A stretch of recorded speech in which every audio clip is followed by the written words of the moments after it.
This is TalkLoudRadio.com.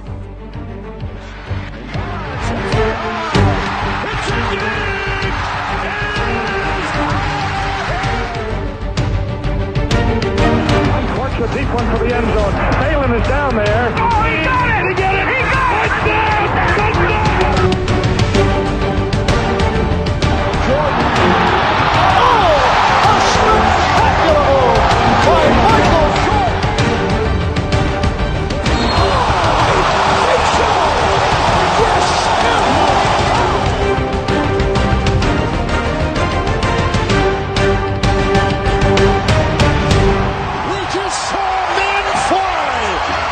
What's going on, guys? Welcome to episode 59 of the Armchair Fantasy Show. I'm your host, of course, Jeff Lambert. You can always follow me on Twitter at JeffLambert77. We are live every Tuesday and Friday night, and we are now live beyond just Facebook. We are also on Twitch, Twitter, and YouTube Live, so you can find us all there. As always, presented by Talk Loud Radio and streaming in the Going for Two app. We are down a member of the crew this week. Gerson unfortunately could not make it, so we had to settle for second best. We got his brother, his twin brother, Mr. Jason. How you doing tonight, man? Second best. Ouch. Doing good, man. Good stuff, good stuff. How was your holiday, man? Mine was awesome, man. I spent it with my neighbors and then my family. You know, it was good, man. It was good. Good stuff. And, of course, Tim's always with us. Mr. Tim Strobel, how you doing, man?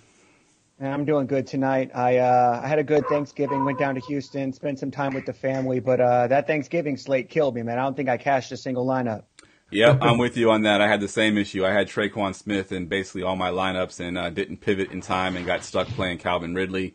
And then, yeah, just Drew Brees was basically trolling everybody. I think he had himself, I think, in fantasy leagues, and then his opponent must have had Michael Thomas and Alvin Kamara because he didn't throw to them basically the whole game. He was just trolling us. The scrub bowl. Exactly. I think everybody that didn't score, it was kind of like he was kind of like Oprah. He was like, you get a touchdown, and you get a touchdown, and you get a touchdown. Yep. All right, well, we got a great slate for this week. We're going to go ahead and just jump right into it. We'll start, of course, with the quarterbacks like we always do. Tim, we'll go to you first on DraftKings over here. Any of these top-tier quarterbacks that you like? Yeah, man. Obviously, some big news came out today. We're going to talk about that later, and that kind of shifted up how I looked at quarterbacks this week, too. So it kind of moved Pat Mahomes in my rankings. I wasn't really considering him for too many tournament lineups, but I think that they might be throwing the ball a bit more now. So I definitely the number one quarterback for me coming into today, though, was Cam Newton. I still love Cam Newton. He's still right up there as one of the best plays on the week. He gets the terrible Buccaneers. Obviously, you know, I think they're the worst pass DVOA in the league. That's how you attack them. He obviously, you know, he can still get there with his legs, too. So I love Cam this week. He's expensive, but you pay up for him. Yeah, I love that Cam call. Actually, in my season-long league, I actually own Cam, and his schedule over the next couple of weeks is just unbelievable. I mean, he's got the Bucs this week, so that's a great matchup. He's got the Saints, I believe, next week, the Browns, and then the Saints again. So just some great matchups for him over the next couple of weeks. So he'll be a good DFS play as well. Jason, What about over on FanDuel? I know FanDuel is not your wheelhouse, but you're covering for Gerson, so you got FanDuel tonight. What you got for FanDuel? Just like Tim said, I'm on Cam Newton. I'm also on Jameis Winston, and those are my two main quarterbacks for cash games. I have other quarterbacks for GPPs, but I'll let Tim get into that. He's more of a GPP mindset than I am, so more of a cash game player. So, all right. Yeah. Yeah, I think the only one I would add that we haven't talked about already as far as those top-tier guys is Jared Goff coming off the bye, playing Detroit.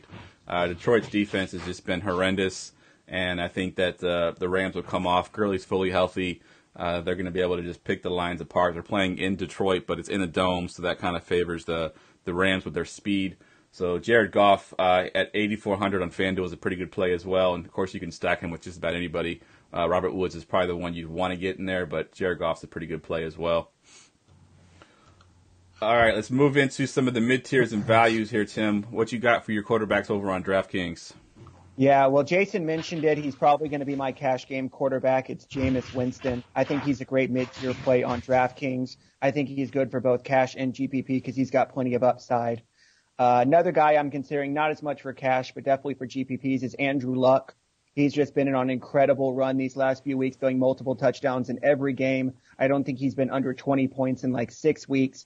He is playing Jacksonville, but they haven't been the Jaguars of old this year, so I think we can still go, feel confident playing against a quarterback against them. And then one other guy you just mentioned, you mentioned as kind of on the other side of the golf, is going to be Matthew Stafford. He's kind of more of a punt play, but I think that he's got some good upside, and he'll save you a good bit over Jameis. But I think the more popular play in that range is going to be Kirk Cousins. He's only 5,500 this week, and he's at New England. So I think that, even if it was Diggs. Is Diggs playing? He's still questionable. I know Thielen's been ruled in, but Diggs is still questionable. Okay, well, whether or not Diggs plays, I still think Cousins is in play. I think for cash, I probably would go Jameis, but I wouldn't fault you if you went Cousins. Yeah, that's a good call. I like those as well. I think the Luck call is a great call. I actually talked about Luck a little bit on our Tuesday show for season long, but Luck's got 8 straight games now with 3 touchdowns or more, including a game against these same Jacksonville Jaguars. They were at home that game, but it's still a telling sign that he can definitely throw against them. And then another thing that's been kind of interesting as well is I know in the past it's always been like, they can't protect Andrew Luck. He's always running for his life. They've only given up 2 sacks in the last 7 games. So he's getting the protection. He's got a decent run game now if Marlon Mack gets back in there. That offense is a little more balanced. The defense is good enough to do what they got to do to keep the score down. So Andrew Luck is a great call. And I wish I had listened to you, Tim. I know we haven't talked much since the last time we were on the show. But you had a T.Y. Hilton Andrew Luck stack 2 weeks ago, and I didn't play it. I didn't play it, and I wish I had because it was an unbelievable stack, and I think it ended up being the one that won the GPPs in a couple of my tournaments. So I said, man, Tim had that one nailed, and I just didn't follow his advice. So good stuff there, man. All the money I made that day, I've lost since. All right. I was all over that, man. I was all over that. I was like, T.Y. Hilton's too cheap. Andrew Luck's just about the right price. He's got to pair this up, and you're hoping to go back and forth with that too. So, but it was a good. I think that was DJ Moore week a couple weeks too on that same slate. He was 4,200 and I think went off for 20 plus points. So I had a lot of luck in Hilton and DJ Moore, so that helped out. Oh man, it was money. Especially you could have gone the other way around too. Was Cam Newton, so it was perfect. Yep. So it was a good we'll get into it more on this podcast. Like you can do that with a couple games coming up and. I think it's a good call. Good call, Tim, on that. All right, Jason, over on FanDuel, are there any value quarterbacks beyond the ones you've already mentioned? Anybody else you want to talk about? I don't want to go cheaper than Jameis Winston, but if I have to, I'm going to go to Marcus Mariota. Marcus Mariota, he was 22 for 23 last week. On passing, he did good. The downfall is his depth of targets on those passes. They weren't that high. I think they were barely over 6.0. They weren't that high, so we're just hoping that he actually gets it going this time and he scores a couple touchdowns. And for 7,000, he could easily reach 3 times value on FanDuel, and that's a lot. 20 points, that goes a long way. He can get you 5 points just by running, so that's great. And also, I feel like Corey Davis is cheap enough too. You can stack that with Corey Davis for GPPs, but for cash game, I wouldn't mind using Mariota. But if you I swear you better be fitting in state-of-the-art running backs there, you know what I mean? So, but other than that, I'm paying. I don't mind on FanDuel paying up for quarterbacks. Reason being is because if you are paying up, it's not going to hurt you a whole lot because there's other cheap flexes and positions that you can really punt at and stuff. But as well, I'm not paying up for Patrick Mahomes. He could be a great play on DraftKings, but on FanDuel, I just don't see it. I'm not paying. I think he's 9,500 on FanDuel. I'm not paying 9,500 for Patrick Mahomes when I can get Todd Gurley for, I think he's 9,400. So I'll pass on that. No love for Lamar Jackson at 7.5 going to Atlanta.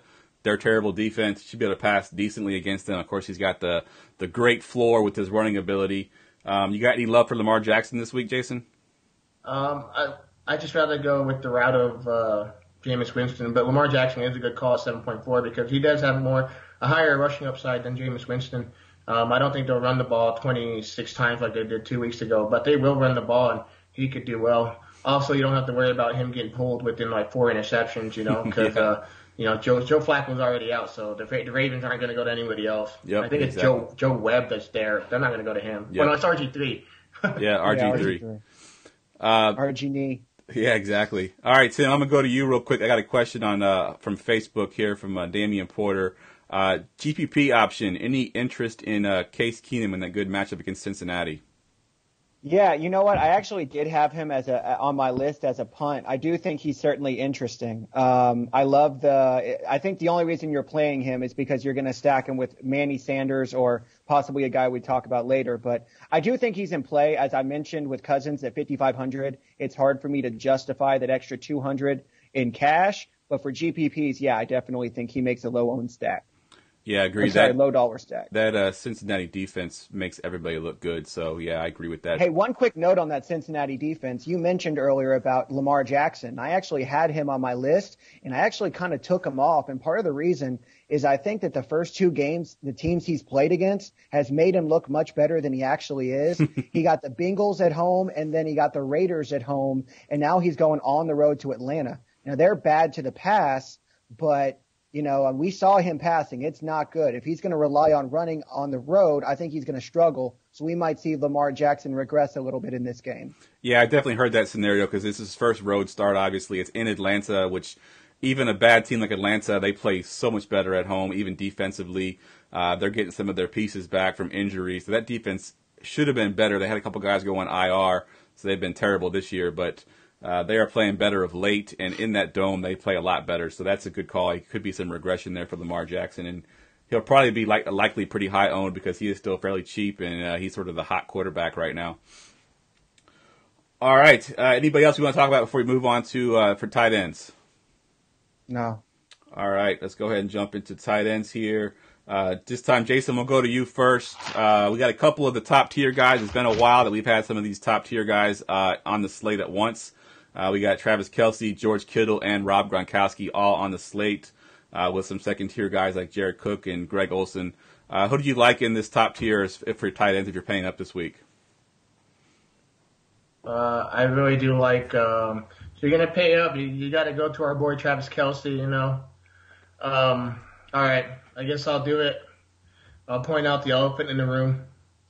Kareem Hunt has been released from the Kansas City Chiefs.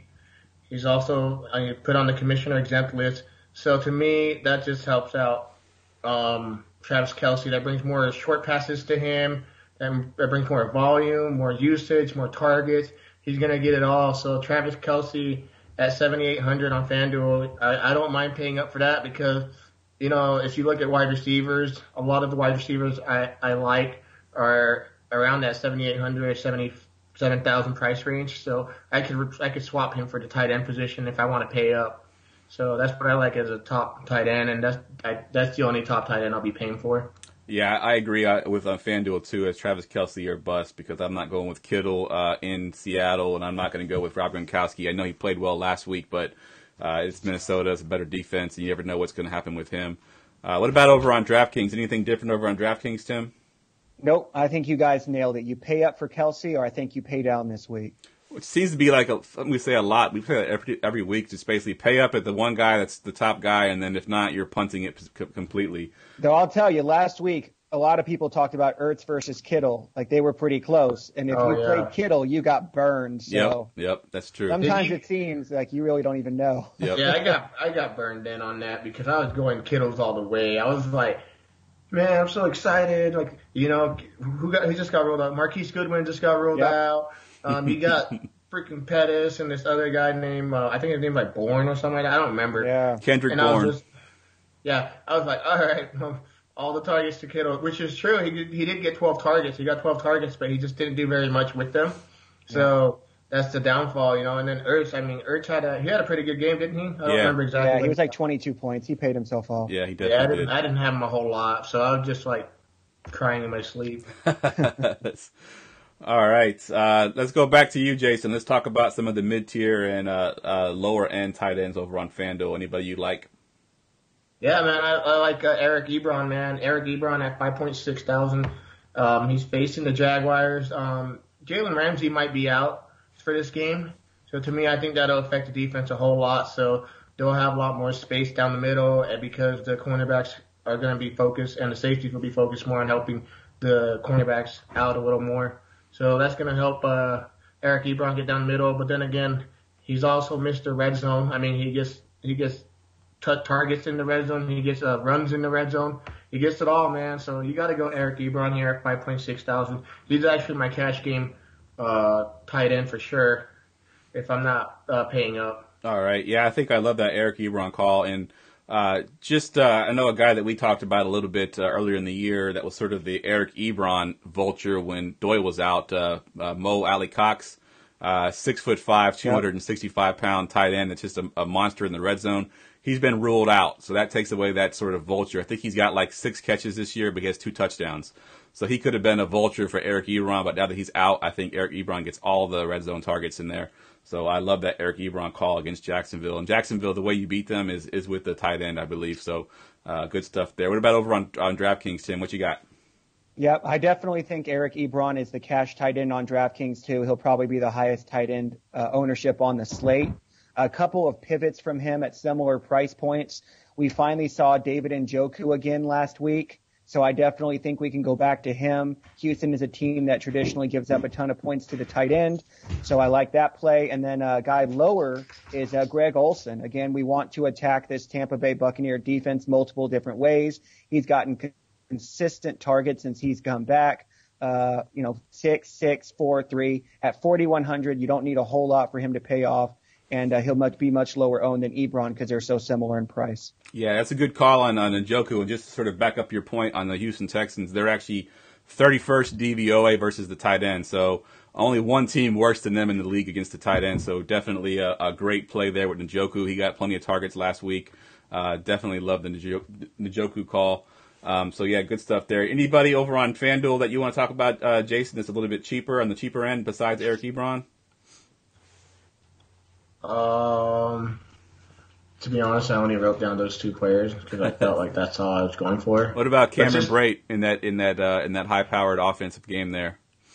Yeah, I like Cameron Brate. He's I think he's 4,600 on 4,900 on FanDuel. Yeah, that's still pretty cheap to me.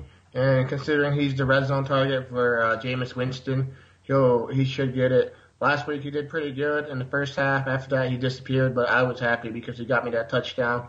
And to me, how it works at tight end position this year, and this is what I've been doing for the last probably 4 or 5 weeks.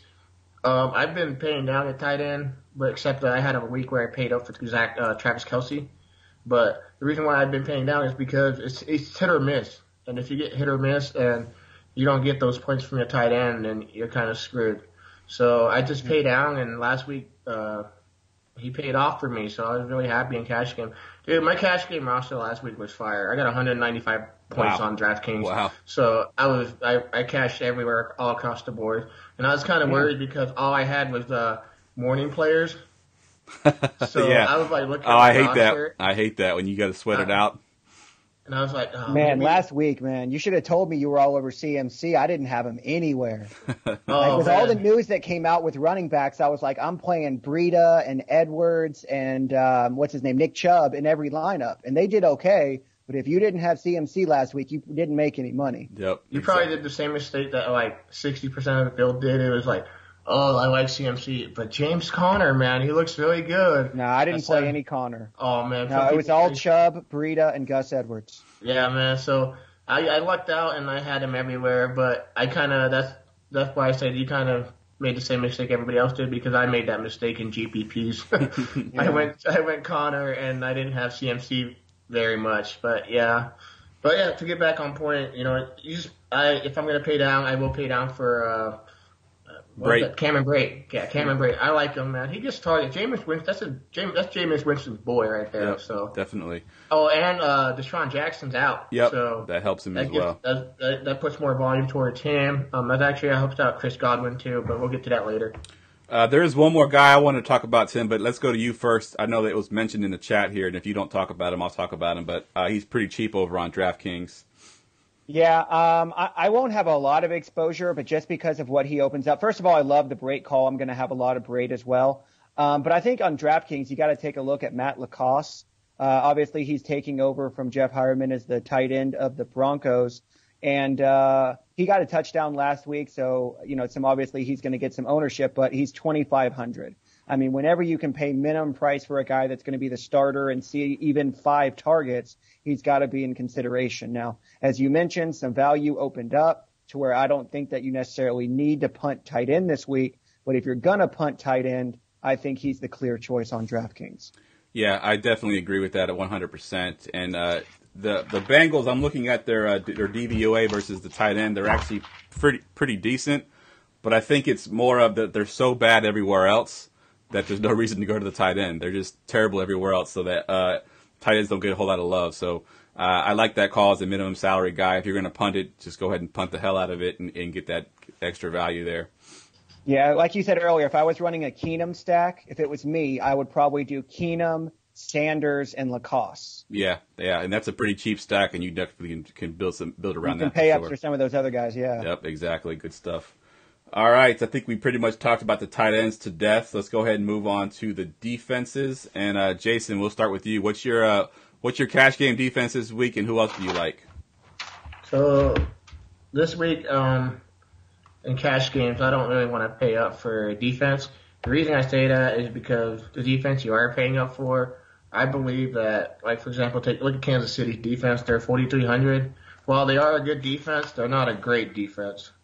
They're on the road. I think they might get Eric Berry back this week, but I think that the Oakland Raiders can get a lot of garbage point touchdowns, and that'll kind of hurt them a lot.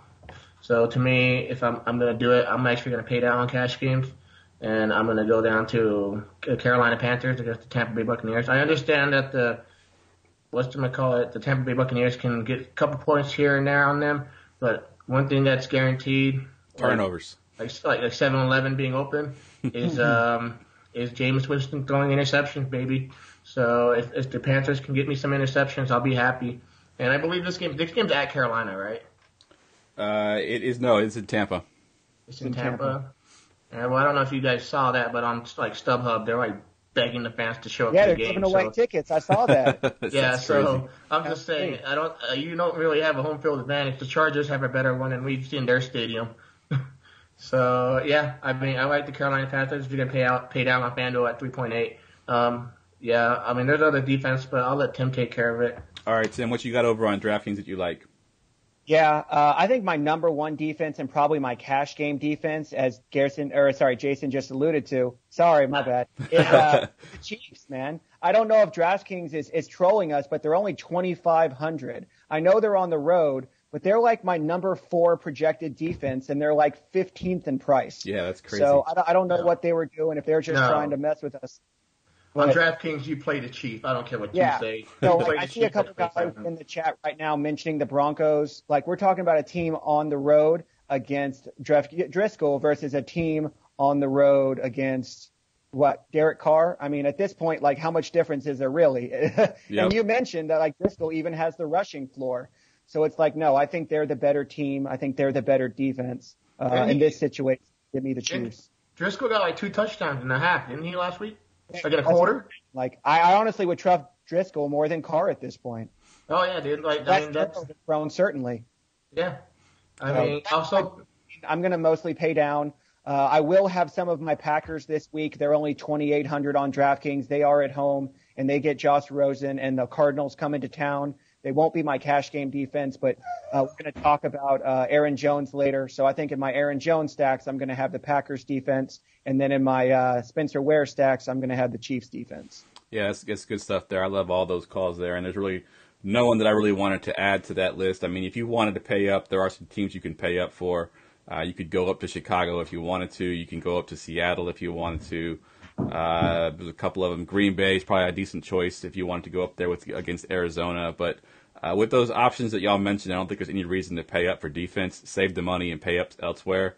And there's really no one that I wanted to add to that list. The only one I would consider And actually, I probably wouldn't even consider them just because they're playing at home, and that would be the Vikings versus the Patriots. If this was on the road, it'd be a better matchup. The Patriots are kind of struggling on the road a little bit, but being at home, I think that helps them quite a bit. So even the Vikings being so cheap on FanDuel, I think I would avoid them as well. I think the Rams are interesting at 2,600 on DraftKings, but as I mentioned, that's more than the Chiefs and barely less than the Broncos. But Matt Stafford, even at home this year, he's had some bad games. Yes, he has. So, I mean, you're talking about a team that gets good pressure on the quarterback and against a quarterback who hasn't looked as good this year. I know I mentioned Stafford earlier as a play because I think he's in play for stacks. But I would say it's just as likely that it goes the other way and he ends up getting killed and the Rams defense pays off salary. Yep, exactly. It's sort of the Rams offense is kind of like what the Saints offense is their offense is almost their defense because they force you to be one-dimensional and play catch-up. And if they're doing that and you got to throw the ball 50 times a game, they just tee off on the quarterback and they sit back there in that zone coverage and just pick off some interceptions. So their offense is probably their best defense in that sense. And they got some great pass rushers there. So, yeah, that's a good call. And they can't protect Stafford. I think Stafford a few weeks ago he got sacked like 10 times or something. That's just ridiculous number of sacks. Yeah, it was awesome. Speaking of Stafford getting sacked 10 times, it was 11 times by the Tennessee Titans. We threw a lot of defenses out there. Excuse me if I missed it, but did we bring up the Tennessee Titans defense? We did not. Okay, so the Tennessee Titans defense, they're playing the New York Jets. They don't know who's going to start yet. It's either going to be McCown or what's the other guy, the quarterback, Darnold. So I like the Tennessee Titans defense this week as well. I like them more in GPP than I do cash games. I believe they're going to be great. They have an adjusted sack rate. I have it right here if I can find it. An adjusted sack rate of 11.9%. That means like for every 11.9 dropbacks, they get a sack. Against the Jets. That's their percentage. That's how bad the Jets line is. They don't have any running backs. They don't have all their wide receivers are banged up. I can easily see this being a great game for the Tennessee Titans. And the Titans on FanDuel, I believe they're like 4,200. They're not that expensive. Let me double check here. I'm going page to page here. I wish I had more than one screen, but I'm not rich like Jeff. Split screen. Sorry, Jeff. We don't all take down tournaments like you, and let's see here. While you're looking that up, I'm gonna go to Tim real quick. Any love for the Colts defense against Cody Kessler in Jacksonville? I don't know. They're not really in play for me. I mean, we've already mentioned so many of those low-dollar defenses I think are in better spots. I mean, I think they're in play, but can you really make a better case for them than the Rams or, the Chiefs or even the Broncos? I don't know. I think that all of those defenses are better defenses, so I don't think their quarterback situation is that much better. Yeah. Their middle linebacker actually went out last week at halftime with an injury, so I don't think he came back. So their middle linebacker is actually a candidate for Rookie of the Year, so defensive Rookie of the Year. So you got to be on the lookout for that. If he doesn't come back, that's when how do I say this? That's when the Colts really sucked and they allowed like 30 points, 25 points, and without him, they're really nothing. So yeah, the Tennessee Titans, they're 4,400. Sorry. Yeah. All right. Just kind of talking about this defense is kind of made me realize something too. There was a shit ton of backup quarterbacks playing this week. We got Driscoll. We got Cody Kessler. We got who else do we have playing? Of course, Lamar Jackson is kind of a backup quarterback. I mean, it's just crazy how many backups. McCown's a backup quarterback. So there's a lot of choices there for defenses this week.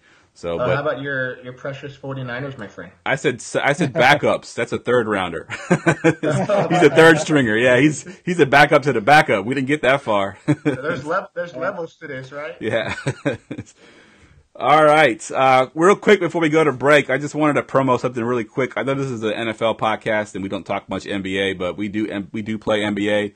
And we have a contest right now for goingfor2.com. It's the DFS Miss Nutcracker. It's a $5 entry. We're hoping to get the max entries that we possibly can, which is 200. If you want to join the contest, just visit goingfor2.com/nutcracker. You can join the contest. It's $5. I'll send the invites out as soon as DraftKings opens the contest for us. And if we can get the people in there to have a pretty good game, something to watch on Christmas Day, it should be a lot of fun. So definitely check that out. Goingfor2.com/nutcracker. And with that said, let's go ahead and hit our commercial. That's one of my favorites. Fantasy football. It's not just a social interaction anymore. Today's manager plays to win, and the difference between winning and losing is so small, a manager will do whatever it takes to get an edge. Yet the other sites offer the same content at an extremely high cost. It's time to get away from the old and step into the future of fantasy stats. This is StatRoute. StatRoute allows you to find any data set for any player or team in 7 seconds or less, all on a simple, easy-to-use application. Want to see which running back performed best in the snow last season? How about the past 5 seasons? And in the fourth quarter? Or maybe you're unsure of which quarterback to start for the upcoming week. With our Stats IP technology, you can now quickly see how Matt Stafford has performed in the rain, during the second half of the season, in New York, compared with how Russell Wilson has played during primetime games, at home, versus the Rams' new defensive coordinator, Wade Phillips. At StatRoute, it's our mission to deliver state-of-the-art technology guaranteed to keep you ahead of the curve. So, whether you're a casual football fan, a weekly fantasy trash talker, or a DFS hustler, we've got you covered. Welcome to the new standard for stats delivery. We are StatRoute. Take back your league.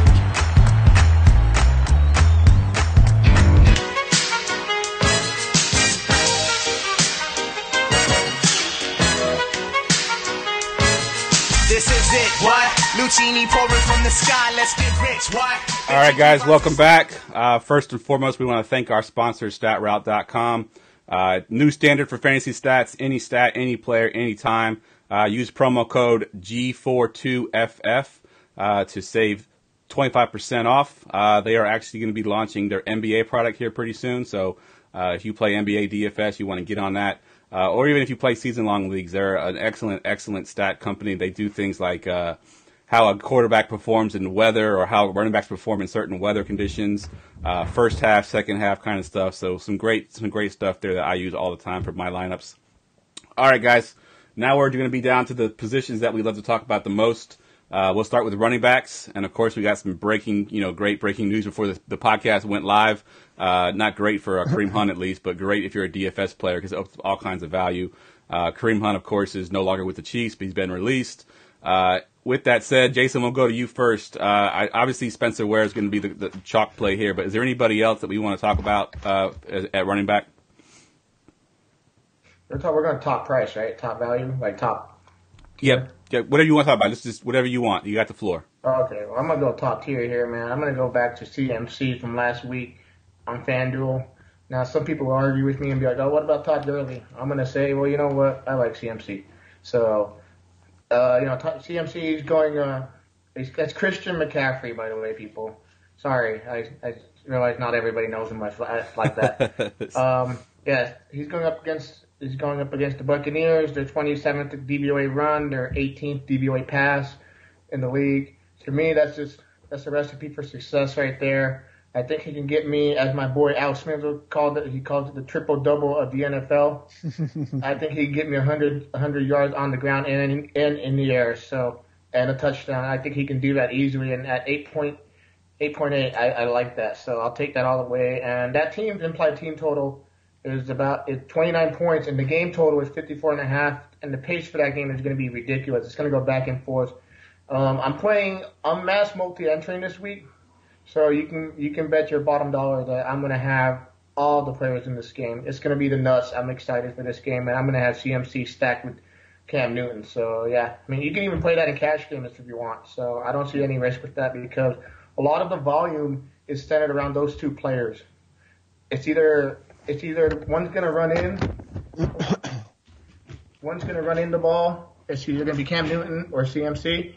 And if not, CMC's been getting a lot of the goal line usage in the red zone a lot as of late. They've been running the ball less with Newton, so I like that. And he's been running up the middle, too. He's not just running on the outside. They're using him everywhere, so I like that for usage. And at 8.8, it's a discount compared to what Gurley is. I think he's 9.5, so, yeah, I like that on FanDuel. Yeah, I like Christian McCaffrey. He used to be a guy that you'd only play in DraftKings because he didn't get the touchdowns. He didn't, his points per reception is what you really wanted. But now he's getting the volume in the running game as well. Obviously, he's still getting the passes, and he's getting the touchdowns now, too. I think he's got 5 touchdowns, or four over the last 5 weeks. So he's getting in the end zone now as well. So that really adds to his value. In PPR leagues, at least I know in my season-long league, he's only 0.3 points per game lower than Todd Gurley right now. So he's actually put up some monster stats. Not quite as good on FanDuel because of the points per reception aren't there, but he's been playing out of his mind this year. What about over on DraftKings, Tim? What you got? Yeah, I think Jason nailed it. I think with the news that came out today with Spencer Ware, I think it changes lineup construction a little bit. I think previously I was either going to pick Gurley or Christian McCaffrey, play one of the mid-range guys, and then play somebody like Carlos Hyde. But I think that even with him being more expensive, I think I'm going to try and pay up for both guys on DraftKings this week. I'm going to try and go Gurley, Christian McCaffrey, and Spencer Ware, and then try and find the value in around it. But if I don't end up going that route, it's going to be because I pay for Aaron Jones. I mentioned him earlier. I think he's finally starting to get the usage that many people wanted him to get for quite some time. He's 6,700 on DraftKings, so he's a noticeable discount over those top two guys. And maybe he doesn't have quite their, floor, but I think he has a ton of upside. So I definitely am going to be. Aaron Jones is 6,700 on DraftKings? Yep. Yes. Oh, you better lock that in, man. That's awesome. Yeah, I agree. So that's what I'm saying. It makes the decision of playing two of those top guys much harder if you get Aaron Jones at what I consider a discount. Especially against the Arizona Cardinals, too, because their run defense is just not very good. Their pass defense is pretty good.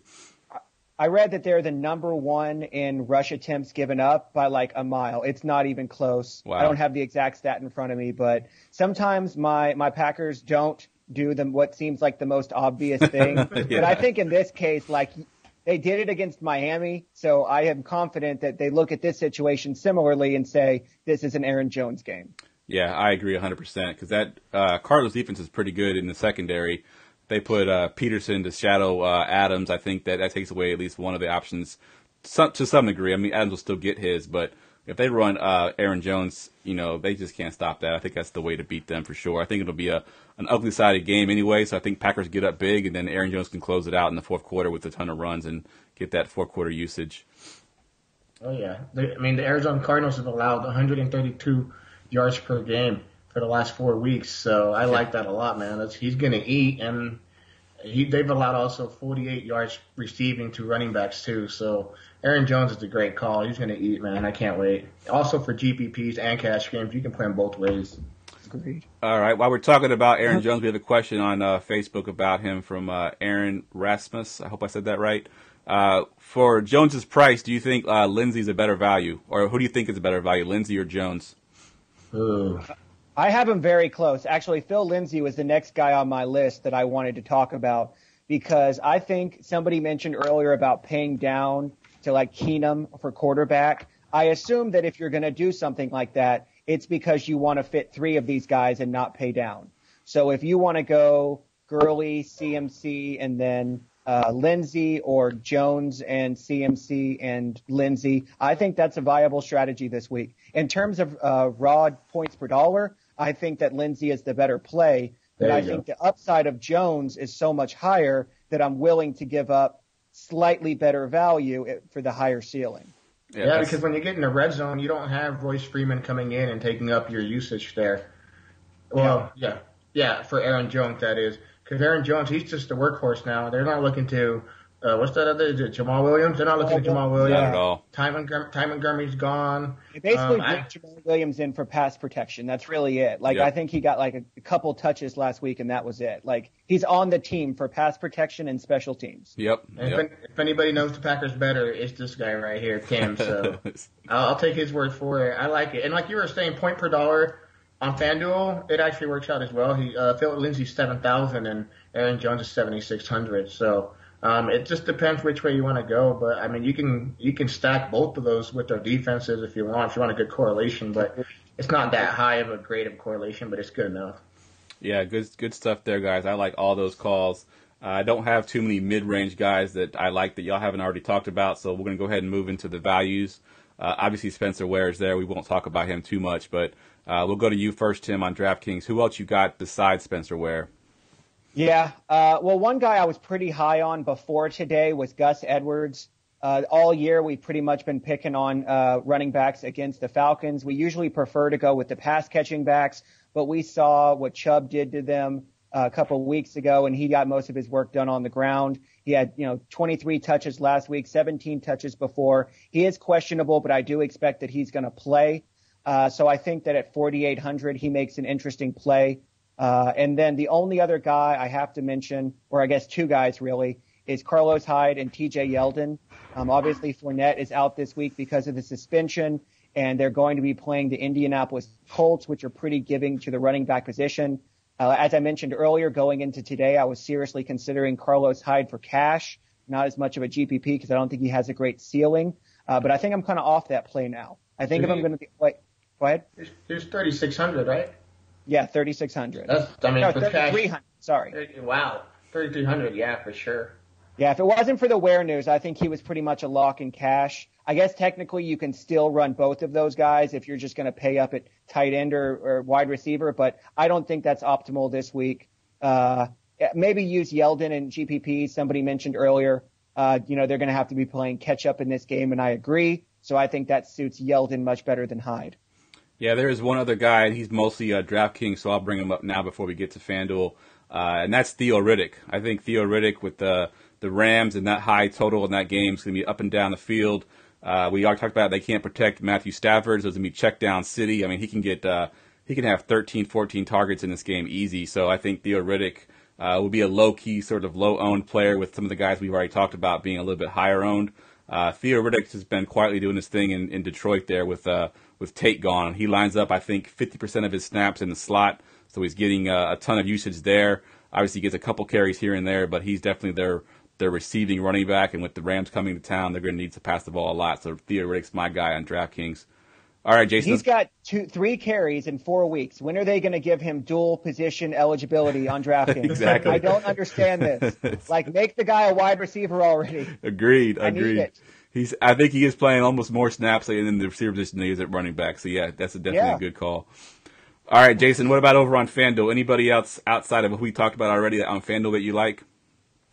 I don't have dirt cheap value, but I do have kind of a mid-range value play. His name is Chris Carson, and I like him a lot. He's 6.3 on FanDuel. To me, that's the perfect recipe right there because one thing that the Seattle Seahawks love doing is they love running the ball. Yep. And they love running the ball with him, and they give him all the usage in the red zone. They don't give it to Rashad Penny. They don't give it to Mike Davis. They give it to him. So when they're in that red zone and they run it in, they punch it in with him. So I love that.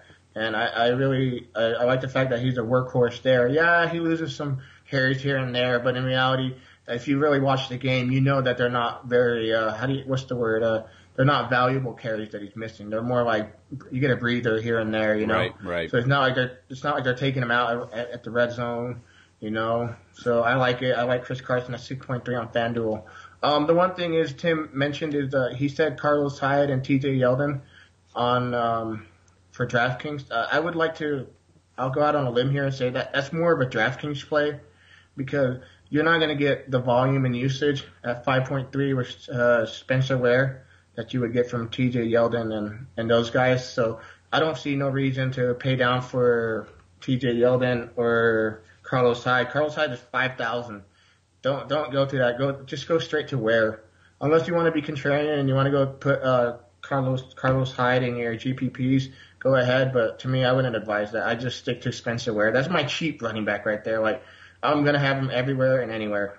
Yep, I'm agreed. And I'm gonna go back to that Chris Carson call. I love that call. Of course, I'm a Niners fan, so I know how bad our defense could be. We're going to Seattle this week. We're a 10-point underdog. You have a home game and you're favored by 10 points. Running backs will always be the guy that closes it out. So I think in the fourth quarter when they're up by 10, 12, 14 points, it'll be Chris Carson just grinding out yardage after yardage, and I think that helps you a lot in DFS. So love that Chris Carson call.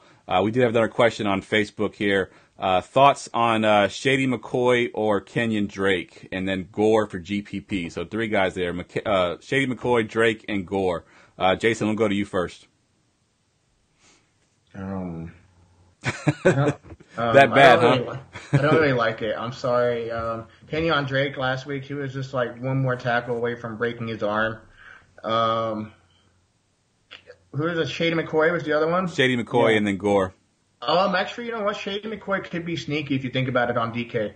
I believe he's dirt cheap on DK as well. If you look at it, the Dolphins are one of the worst run defense. If I look at it right here, let me pull up the DVOA real He's quick. 4,900. Yeah, that's not super cheap. I don't know. Do you think? Because you think about it. This is the lowest over/under game on the slate. The over/under is 40. So there's not going to be a lot of touchdowns scored. Even if he gets a good number of points, I just don't see the upside versus similarly priced guys. Like, who are you going to pick him over? You know what I mean? Like, he's 600 or 500 less than Phil Lindsay. I prefer him. He's basically the same price as Gus Edwards, and I think I prefer him. So, I mean, I think of those three guys, I prefer McCoy, but I don't really see a situation where I would play any of the three. Oh, man, totally shut me down, bro. That's how we do it here. We don't just agree with each other, man. Those are all valid points, but I mean, he gave us three options here, so I'm taking Shady McCoy. You know what I mean? So, I don't. And then who was the third one again? That was Gore. So Drake/Gore, basically. Oh, okay. It just depends.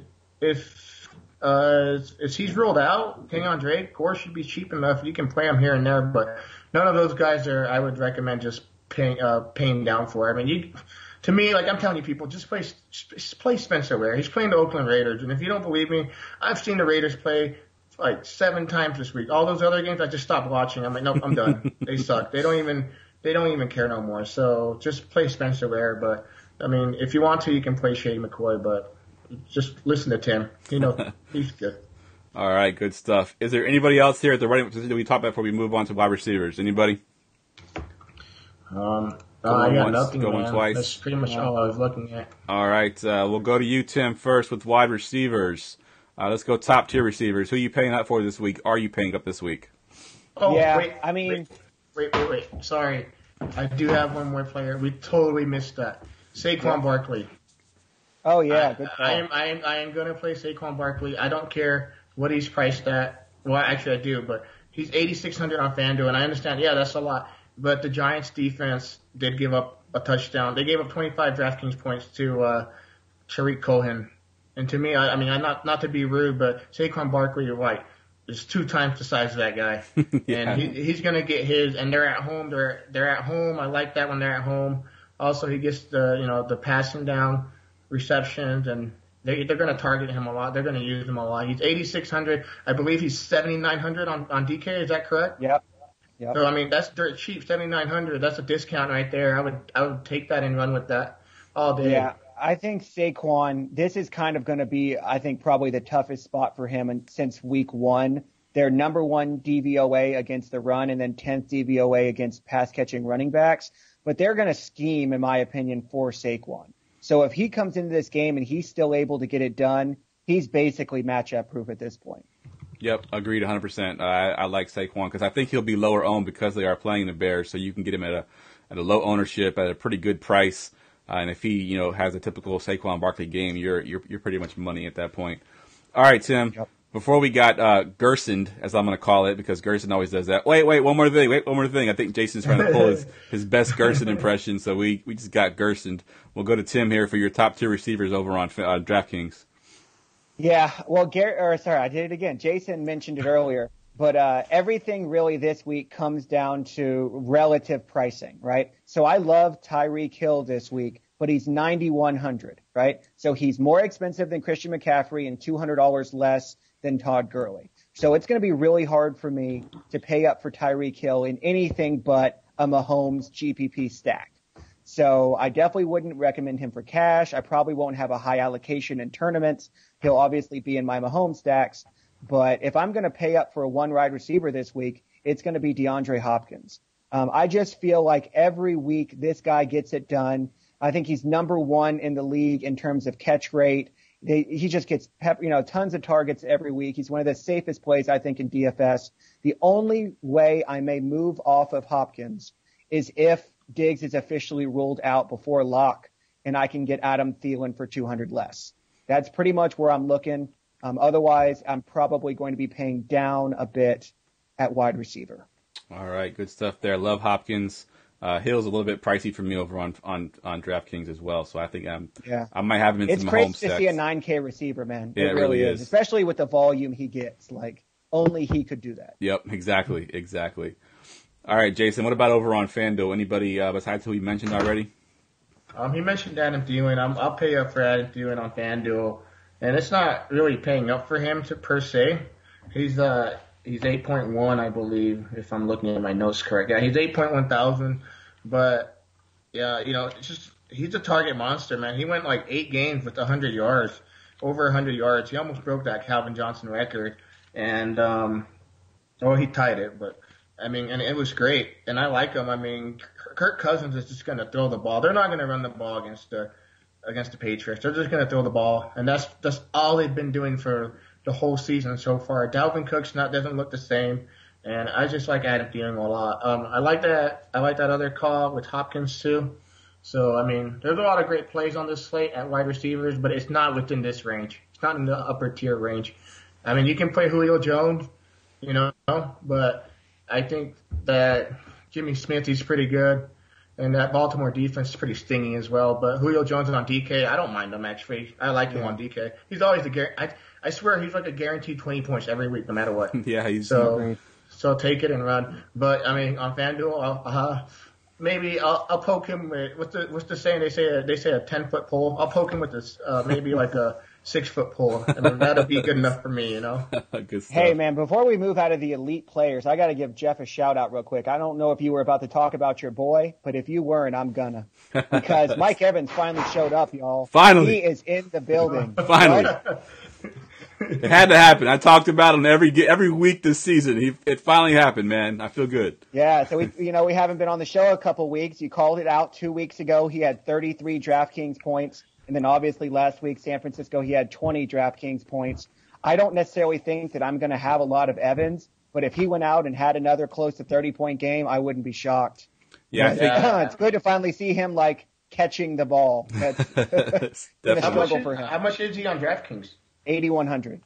Oh wow, he's actually pretty cheap on. Yeah, so he's more than Julio. He's more than Thielen. He's 100 less than Hopkins. Yeah, he's 7,900 on FanDuel. I like that. I mean, you can correlate that with DJ Moore, even though Funchess is back, and you can correlate that with the other side, and you can go back and forth and get some pretty good amount of points. Just like you were talking about earlier, you had T.Y. Hilton and you had DJ Moore 2 weeks ago. That was a great correlation. If you stack that game, then you had a great GPP roster. So I like that. Yep, good stuff there. Good stuff. I had a train of thought and I just kind of lost it. So we're gonna go ahead and go to mid-tier receivers until I think of what I was gonna say. We'll start over on FanDuel this time, Jason. Who you got for your mid-tier receivers? My mid-tier receivers is Robert Woods.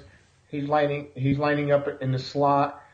The Lions don't bring Darius Slay ever into the slot, and the Lions also have one of the worst slot cornerbacks in the league. To me, Robert Woods at I think he's 7.3. Yep, 7.3. I wrote my notes down, and I didn't realize how crappy my handwriting was until I tried to read it on the air. Hey, Jason, it's 2018, man. Get an iPad. Man, I got every tablet you can think of, but I was doing this, and I'm old school, man. I like writing it down. I don't know why. I feel like it sticks in my head more, and so I wrote it down. And yeah, he's 7.3. I like him. Josh Reynolds is on the outside. Then you got Brandon Cooks. Brandon Cooks would probably be getting the Darius Slay treatment. So I like Robert Woods, and also Robert Woods, they use him a lot in the red zone. I don't know if you guys watched that KC matchup, but they were picking on the KC cornerbacks in the red zone, and they were going just to Robert Woods over and over and over. Yep, agreed. All right, Tim, what you got over on mid-range on DraftKings?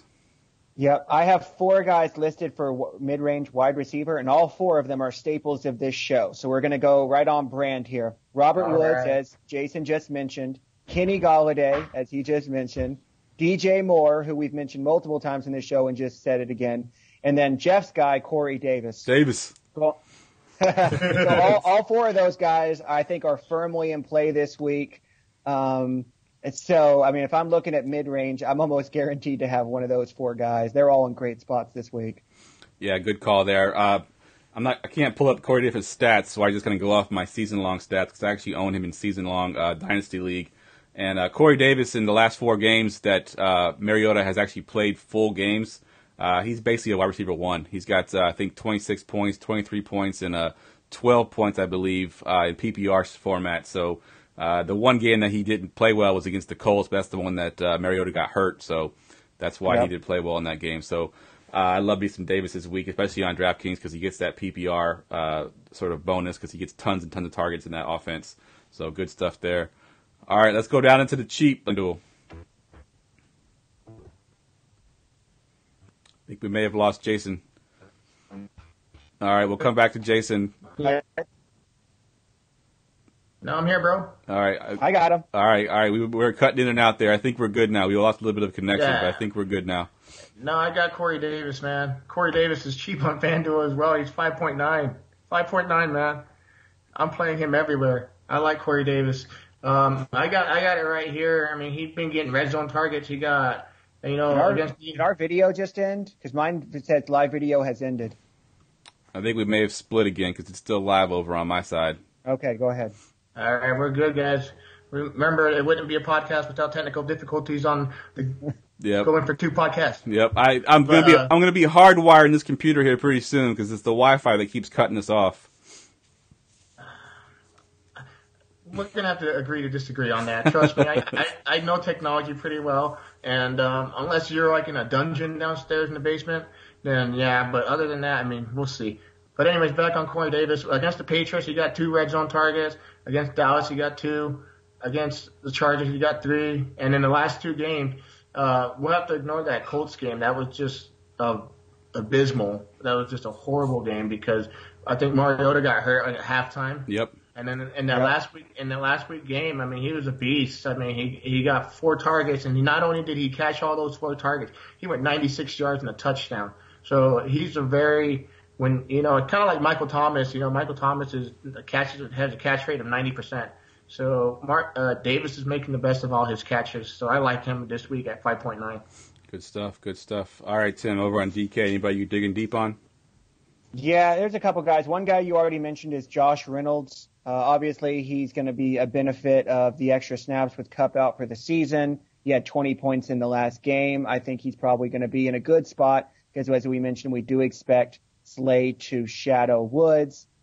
So I think he's in a good spot for 4,900. And then 2 guys I think are getting a lot of love this week, and for good reason, are Adam Humphries and Chris Godwin. I think personally I'm going to prefer Adam Humphries, but I feel like every time I don't play Chris Godwin, he goes off. So don't let me dissuade you from playing Chris Godwin. I think they're both in play. Winston's going to have to throw in this game. You attack Carolina through the air. We saw what David Moore did last week and Tyler Lockett against this defense, so I think it's going to be similar. You're going to want a ton of exposure, as Jason mentioned earlier. And then I'm going to kind of go down narrative street here a little bit. I made this call a couple weeks ago. It worked out, and so I'm going to go back to it. The Dante Moncrief revenge narrative playing against his old team, the Indianapolis Colts. In the last game, he had 4 for 98 and a touchdown, had 18 DraftKings points. He's 4,500, so he's a little bit more expensive than he was then. But he's a little cheaper. He's 4,700 then. But it's some of the spots down here are just not great. And I think that he's probably nobody's going to have him. I almost considered making him my sit call, but I think my sit call is even sicker. So, and then one other guy I got to mention, man, because Jeff, you just have this talent, man. You pick a sit call, and then a couple weeks later, that guy's just right on the slate. So we're going to go to your boy Marcel Aitman, man. I mean, the Oakland Raiders are just running out of people to throw the ball to, and then this guy comes out of nowhere with 10 targets last week. So it's not the best situation, but they're obviously going to have to be playing from behind and throwing against this Rams team. So for 3,600 on DraftKings, I think that you could probably do a lot worse than him. I obviously don't think he's going to get 10 targets, but what do you need? 5, 6, 7 at 3,600 to pay off value? Yep. So I think he's firmly in play as well. Good stuff. And the 2 calls that you mentioned with Humphries and Godwin actually reminded me of what I wanted to talk about when you were talking about Mike Evans. The Carolina Panthers, I think I just wrote my my article for Fantasy Pros before we came on show here. And the Panthers have given up more big plays, which is 40 yards or more in the passing game, than any other team in the league right now. So if you're looking at Godwin being a sort of a big play receiver, I think that he can kind of be sneaky there at 3,900 on DraftKings. He might get that big play. So the Panthers defense is not, kind of what we thought about in the past. as being a good defense. They're a good run defense, but pass defense, they've been struggling a little bit. So love those two calls as well. All right, it is time for our Stack in the Box. Hey. Oh. It's all right. Let it go. Talk a little bit about stacking. Pass catching running backs, tight ends, wide receiver ones or twos, whatever it is. On stacking, it really depends on how you want to do it.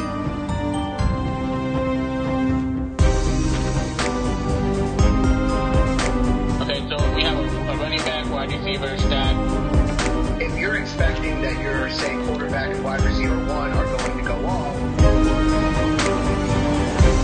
Tim, can you explain what it means to go naked with your quarterback? All right, Stack of the Week here, going with Mr. Tim Strobel. You had something you want to talk about before we went on to that break there. What you got? Yeah, just real quick, Sammy Watkins was ruled out for this game, so I think that makes Chris Conley in play. I don't think he's a great play, but if I mentioned Aitman, I feel like I have to mention Conley. Good call. Because I think they're both in play if you're going to look for one of those punt sub K4 wide receivers. So anyway, just wanted to mention Conley before we moved on. All right, so who's your Stack of the Week? Well, we've mentioned it multiple times on this show. I think it's going to be a popular stack, but I'm going to go it to anyway. It's going to be Jameis Winston to Cam Brate and then run it back with Christian McCaffrey. I think that the way you attack this Panthers defense is through the air, and they've been just terrible. I think it's 30th DVOA against the tight end. So I think that, and obviously O.J. Howard is out at this point. He got a touchdown last week, and I think this is an even better spot. So Winston, Brate, run it back with CMC. That is my stack. All right, good stuff. Jason, over on FanDuel, who is your Stack of the Week? For me, I'm going to go with Andrew Luck and T.Y. Hilton. I think it'll be one of the lower owned stacks, but I believe like right now they're clicking. And last week, T.Y. Hilton, he had a couple big runs and he could have broke them off, but that freaking guy, Xavier Howard, he's so good, man. He should cut him off. Like I could have swore I've never seen someone catch up to T.Y. Hilton. Yeah. And he did it. And I was like, wow. But I mean, you give me T.Y. Hilton, this week he's gonna go off. I got a good feeling about him. He's gonna be one of my higher owned players this week, and I like that stack a lot, especially because Andrew Luck just throwing the ball, and Marlon Mack's questionable, and if Mack doesn't return, then they're gonna go to Hines, and they're just gonna throw the ball to him as well. I think Mack will be back. I think he was a full practice today, if I'm not mistaken. Tim, did you check that today? Did you see Mack? I do. I'm pretty sure he practiced in full. Yeah. All right, so I think Mack does come back, but I still don't think it hurts Luck. It might actually help Luck a little bit to balance that offense out. So I love that Luck and T.Y. Hilton. Of course, I sort of skipped out on that 2 weeks ago with Tim's call, and I wish I had stacked it because that would have been money. I do like the call that Tim made as well. That was probably going to be my number one stack with that game there. But just to be different, I'm going to go with a different stack that I also like. Jared Goff, Robert Woods, and then run it back with Kenny Golladay. I think it's going to be a high-scoring affair. I think the Lions will be coming back for playing catch-up all game basically. So Golladay is basically all they have as a receiver. Theo Riddick is their number two receiver basically in this offense. So Golladay is going to get some targets there. Of course, Robert Woods is now the preferred target for Jared Goff, and they're coming off a bye, so they should be ready to go. All right, it is time for the sick call of the week, and we'll start with Mr. Tim Strobel. Who is your sick call of the week? Man, fellas, I got to admit, this one's pretty sick, but I think I'm going to roll with it this week. Over the last 2 weeks, the New York Jets have given up over 200 yards on the ground. The Tennessee Titans are an 8-point favorite at home. So this is a guy who's fallen out of favor with a lot of DFS players, but I'm going to throw him in at least one lineup this week, Derrick Henry. I think that this might be one of those rare Derrick Henry where they lean on him type of games. You always want to favor a home running back when they're favored by more than 7 points. You obviously you look at his touches and you're seeing 10, 12, 13 touches a week. It's a little bit scary, even for 3,800, but I wouldn't be surprised at all if they leaned on Derrick Henry this week. And at 3,800, he will be, a low-owned, low-cost pivot. Yeah, just talking about Derrick Henry, I listened to a lot of podcasts, and I'm not sure which one I heard this on, but it was kind of a crazy stat. They basically said that they did a poll of running backs that have carried the ball at X amount of times, and percentage of them getting a positive gain. Derrick Henry actually led that list with 88% of his carries went for a positive gain. Now, it may have been a fall forward for 1 yard, but still a positive gain. So it's kind of crazy. You wouldn't think of Derrick Henry being on that list, but he was tops on that list at 88%. So that's a great sit call there. I would have never even thought about Derrick Henry. I had him in my dynasty league. I just recently traded him away because I got tired of dealing with him. But good call there with Derrick Henry. All right, Jason, what you got for your sit call? The fact that you were able to trade away Derrick Henry, I applaud you, my friend. And if you knew what I got back from him, you'd be even more sicker. I'd call that guy and ask him for another trade. I haven't done a sick call of the week for a while, but I'm going to have to go with Jeff Driscoll. Or is that his name, Driscoll? Yep. I'm going to go with Driscoll to be a top 5 quarterback this week. Oh. Wow, top 5. Just top 5. I understand the Broncos defense they are a good defense, but a lot of their games on the road, they just don't show up. And if you don't believe me, go look at that Jets game when they played them about 5 weeks back against the New York Jets. The Jets took them to the house. And I believe that Jeff Driscoll, because he also has rushing upside, like Tim said, and he will get those rushing yards. And I believe he can have 3 touchdowns and maybe 250 yards. And also you can pair him up with A.J. Green, because A.J. Green is back now, guys. And he will be low owned. He'll be very low owned. And also you got C.J. Uzama. And he's also he's really cheap at tight end as well. So that's my sick call of the week, Jeff Driscoll for, I don't know, I guess, what is that? 3 touchdowns, 250 yards. That's at least 25 DraftKings points and 22 FanDuel points. So take it to the house, guys. All right. So before the show, we kind of talked about our sick calls, and I mentioned Jeff Driscoll as being my sick call. Jason just steps in and just steals my thunder here. So I had to quickly scramble to find another guy. But let me just talk about Jeff Driscoll a little bit before I get into my new sick call, since Jason wasn't paying attention to me before the show started. I was setting up. Jeff Driscoll this year has, I believe, let me pull up his stats here real quick to make sure I get this right. He's got 2 touchdowns rushing over the last 2 games. He has a total of 6 carries with 2 touchdowns, 49 yards, 8 yards per rush for Driscoll. He's a running quarterback, and they will use him that way. So I think that he's definitely in play. He can get that rushing touchdown and give you that nice floor. So Jason does not listen in the pre-show meeting, so we'll have to. we're setting. Dude, you know how hectic it is when we're setting up, right? You remember that? Yes. So but I will be honest with you. In the back of my head, while I was looking at this, I was like, I swear I've heard this before somewhere. And so I'm sorry, but if we can be correct, though, remember a couple weeks ago, I believe you and Tim or my brother shared the sick call. It was Corey Clements or Wendell Smallwood. Wendell Smallwood, I believe. Smallwood got 13 points. So let this be a sign to you guys that sometimes here at Going for Two, we share calls, and when we do, sharing is caring, and they go off. So let's leave it at that. All right, good stuff. Apparently it's Driscoll week, fellas. Let's go. Let's do it. All right, so I had to quickly scramble there while he was talking about my player that I actually picked pregame or pre-show. So my guy that I came up with is going to be Taylor Gabriel for the Chicago Bears. We saw last week that Chase Daniels kind of loved Gabriel. He targeted him quite a bit in that offense. The Giants' defense is not a very good defense, especially their number 2 cornerback. He had 8 targets last week. The week before that, he had 9 targets, so he's getting the targets. He hasn't got the big play yet. I know he's kind of a big play receiver. He only had 49 yards in that, with those 8 targets. But against this Giant defense, I think that can potentially happen here. He needs to break 1. He's 5,300 on FanDuel. How much is he over on DraftKings, Tim? You got that pulled up?